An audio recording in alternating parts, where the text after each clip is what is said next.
Pumpkin Jack, written and illustrated by Hubbell.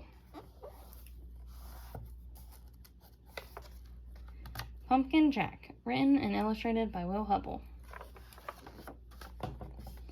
When Tim carved his first pumpkin, it was fierce and funny and just perfect.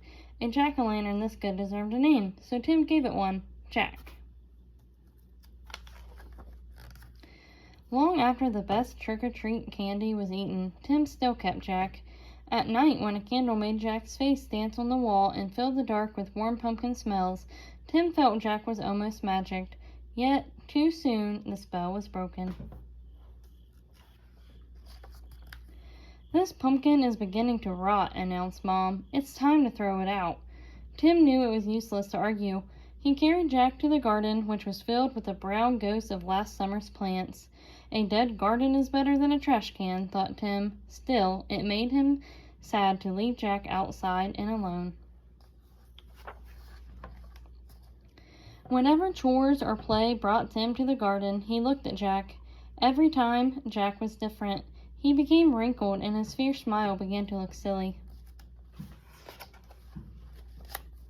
Mold spread over Jack's bright orange skin. As the days turned colder, Jack grew flatter.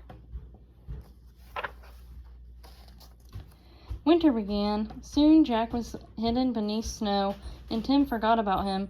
The cold, heavy jacket days came, snowmen and sliding days, indoor days, Thanksgiving, Christmas, and Valentine's. When all these days had passed and the March winds melted the snow, Tim found Jack. There wasn't much left, just a faded and crumpled pumpkin skin, a stem, and just a few seeds. Jack's Halloween magic was a distant memory now.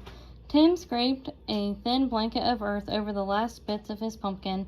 "Goodbye, Jack," he whispered. When spring turned barefoot warm, a tiny sprout appeared where Jack had been. Tim found it and guessed what it was. What do you guys think it was? In the days that followed, Tim weeded and watered and watched the sprout. Slowly and steadily, the plant changed and grew. It branched and spread a web of vines over the ground, but no pumpkins appeared. The days turned hot. Flowers opened on the plant each morning, yellow starts that twisted shut forever in the afternoon. Still, there were no pumpkins.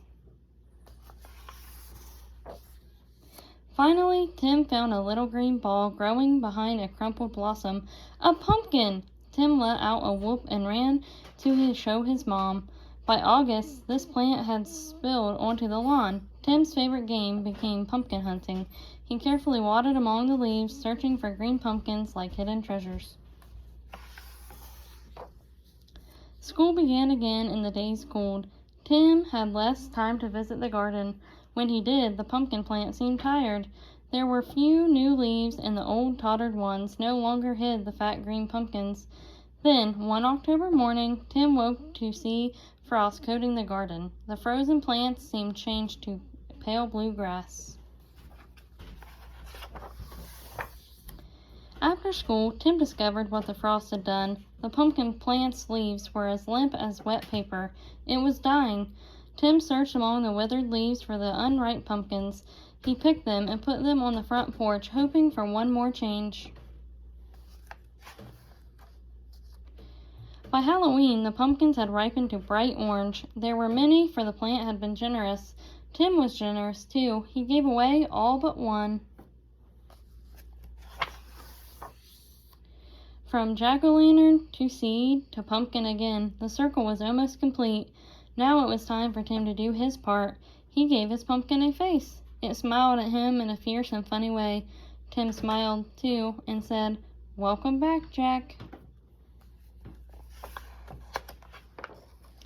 The end.